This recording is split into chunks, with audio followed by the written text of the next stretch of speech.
Hello, everybody. It's me again, Rich Andre. Today we're going to be doing the episode 5 of my series called Critical Hits, wherein I'm going to be debating ChatGPT, completely freeform without any sort of evidence in my claims, which sounds not good, but I'm going to be using just some logic and the common sense with ChatGPT, and I hope I win the debate. Even just a slight edge is okay for me. Because I'm literally debating against an AI. Obviously, the AI is going to be better than me, right? Considering that I don't even have any evidence to support my claims. Okay, so I think we can get started on the wheel names right now. And this will be the topics that I'll be talking about with ChatGPT, debating about ChatGPT. Oh, I'm giddy. I'm so giddy right now. Let me just can. Oh God, this is a really good topic. Okay, I'm really excited to debate ChatGPT about this.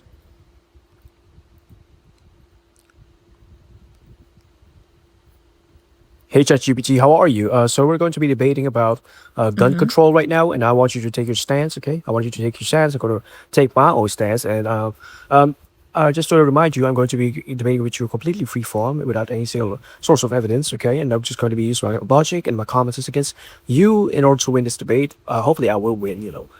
So, what's your stance? Sure. What's your stance on the gun control?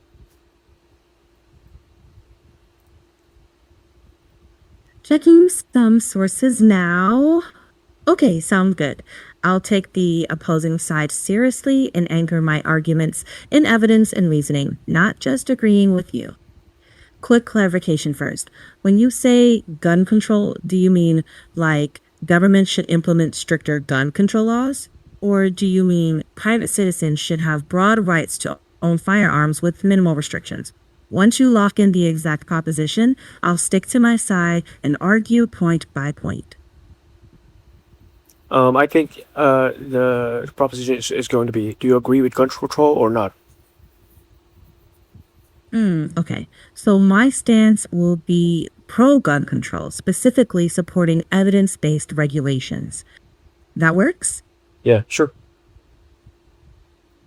Okay. So I'll argue that ample gun control, like universal background checks, safe storage requirements, and restrictions on high risk sales can reduce firearm deaths while respecting lawful ownership. And you take the opposite side, right? Yeah, Cool. Go ahead, make your case. I think gun control. Okay, it shouldn't be limited to. It should be limited to because of those reasons. Because I think if you're limiting gun control, you're basically limiting somebody's freedom to purchase things that they have that they want, basically just limiting their autonomy, which is I think would be more against the law than someone who is responsible enough, considering or assuming that they are responsible enough to carry that gun, okay, that they're purchasing. Okay, that I think the more criminal act will be just limiting them. Okay. Hmm. So you're framing it as a liberty issue that restricting access infringes on individual autonomy and that responsible owners shouldn't be punished for the misuse by others. That's a clear principle. Can I ask, how do you address cases where those responsible owners sell or store guns unsafely and then those guns get misused? I think it's not upon the fault of the. It's not really upon the fault of the responsible gun owner. More than the fault, more than it is the fault of the person who's buying and misusing them afterwards. Okay, so I think that okay, I think the responsible gun owner who purchased the gun, okay, who is carefully abiding with the law, okay, I think there's no problem with that. I really think there's no problem with that because not only are they abiding by the law, but they're using the gun properly. They have the autonomy to sell it, of course. They have the freedom to sell it. Will do whatever they want with it, provided that the law, okay, is still provided that the law lets them, okay, or whatever action they do. is legal. Whatever happens after that is not upon the responsibility of the responsible gun owner, more on the responsibility of the person who buys it and then misuses it. Okay, so you have to make a clear distinction between the two people. I see. So your claim is responsibility ends with the lawful owner's compliant behavior, and misuse by another party is that other's moral and legal failure. But doesn't a regulatory approach aim to prevent foreseeable harm? For example, even if a store sells legally, safe storage rules exist because, unlike guns, are predictably misused or stolen. How do you weigh that preventable risk against the autonomy argument? Okay, so I would read that by first trying to distinguish what a preventable is from a guaranteed. Okay, you said that there are foreseeable risk from there are obviously foreseeable risk from a responsible gun owner who is selling their guns responsibly. Okay, legally, provided they are doing it legally and they have no malintent with the gun. Okay, by selling it. Okay, I think that even if the risk of that person selling that gun to somebody who has mal intent and who has sort of bad intentions with a gun and when misusing it, I think that even if that risk is very preventable, it doesn't justify the fact that when you are trying to limit somebody, okay, when you're trying to limit somebody who uses gun, when you're trying to limit the things that a person buys, okay, in this case, guns, okay, I think it's very unlawful. But it's very unlawful because, okay, so we have the freedom, we have the freedom to buy anything we want, provided that it is legal and it responsibly used. Okay, so a responsible gun owner, okay, even if the risk of them buying a gun, selling a gun, is preventable, okay, it doesn't mean that there's a guarantee that the gun is going to be misused after. And even if it does, okay, even if it does, in the case that it does, again, I will just point back to my earlier argument, my previous argument, that the responsibility basically ends with the gun owner who sold that gun. Okay? So the responsibility basically just switches to the person who misuses that gun. Okay? So the that's my big point. But isn't the purpose of regulation to reduce predictable harm, even if not every case is preventable? We don't wait for perfect guarantees in seatbelt laws or food safety rules either. So the question becomes, do the benefits of measures like safe storage and background checks measurably reduce deaths without erasing lawful ownership? Well, I think that background checks, okay? I think background checks are very important. You have to first see objectively, okay? You first have to see the criminal records of the person who is trying to purchase that gun, okay? Well, uh, I would think that that's not guaranteed, but it's still pretty good. It's still a pretty good measure. The only thing that I disagree on is actively trying to limit somebody's autonomy to buy, okay, to buy a gun. Okay, you're basically just focusing on the case that it does get misused.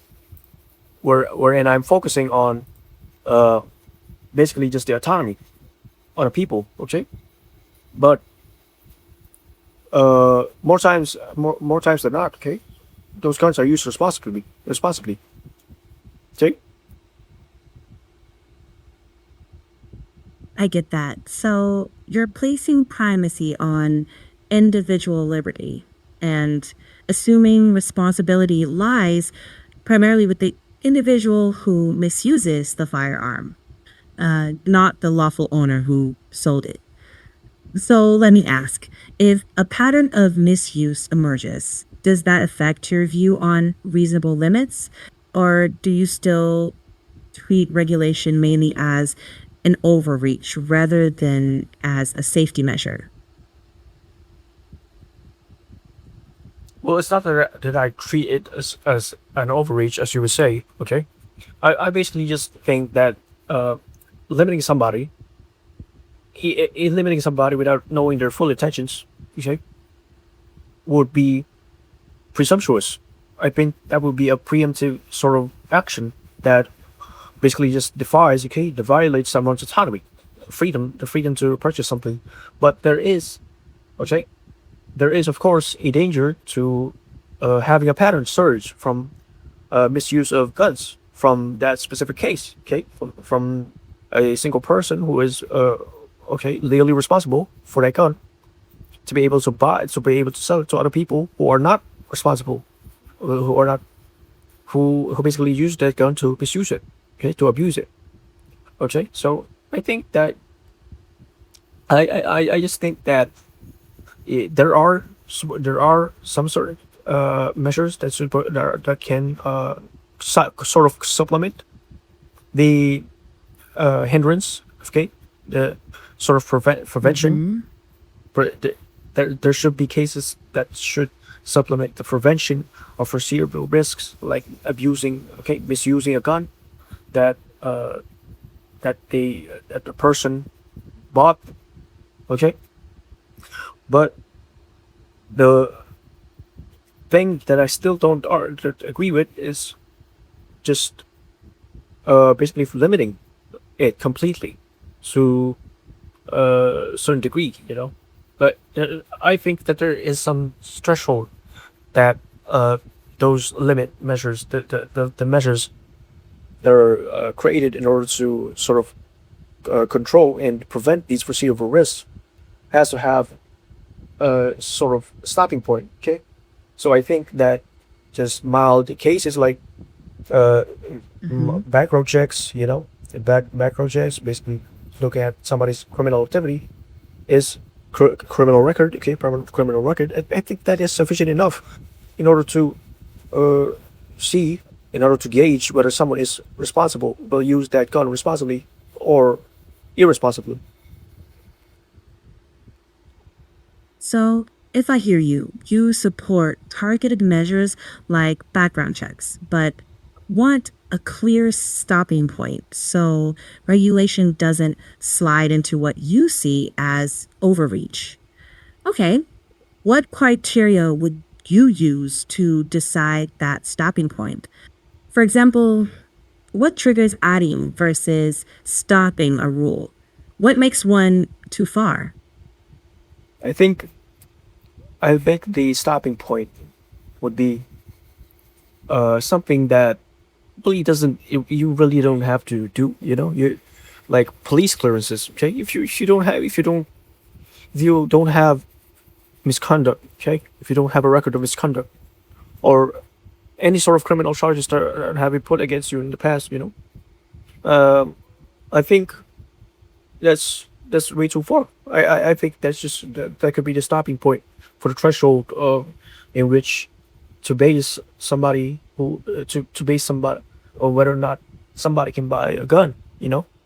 And of course, I think like measures like drug tests are very reliable, uh, provided that the measures, okay, provided that the measures of the stopping point, provided the measures of the limitation of the of selling out guns, okay, are scientifically backed. I think that's just my main point. If the measures are scientifically backed and they do not sort of go overboard with it, like have three or more requirements in order to buy a gun, I think that would be reasonable, okay, for measurements. But when you have so much limitations, okay, when you have so much requirements, you need so many prerequisites that you need in order to buy a gun. I just think that it's very unnecessary, you know. So that's basically the threshold that I'm talking about. I see.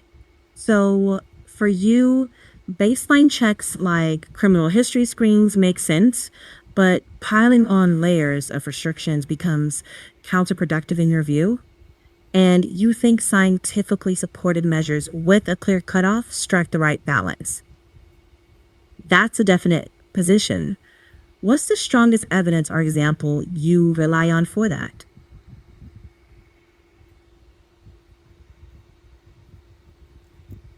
Well, to be honest, I don't really have an example, but we're going to have to cut this debate short. So I'm just going to ask you your verdict. Who do you think had the more better argument? Okay, who do you think had the most logical argument? Between us two, Hmm. ChatGPT. Okay. I want you to be as rational as Based possible. only I want on. you to be unbiased as possible. I want you to be unbiased Mhm. as possible. Okay. So just give me Sure. your answer. Um, so in this exchange, slight edge to you. Your argument stayed internally consistent and pressed a clear principle. Responsibility lies with the misuser, not the lawful owner. Mine leaned more on general public safety rationale, but didn't bring much hard evidence in this run. And I spent a lot of time questioning rather than substantiating. So, in a real debate with data, that could swing. You'd still need strong empirical support to hold the line against evidence based regulations. Okay. So thank you, ChatGPT. You have a nice day. Hmm. Yeah, that's basically it, guys. That was our debate for pro versus anti gun control. That was really fun. I think I was able to spread sort of expand my worldview on that certain topic. So if you guys enjoyed this video, please give me a like. Yeah, give me a subscribe. Uh, give me a thumbs up. Give me a comment. If you didn't like the video, give me your feedback. Give me honest feedback, and I will be sure to read it in the comments. So thank you guys for watching. Tune in for the next video. See you guys.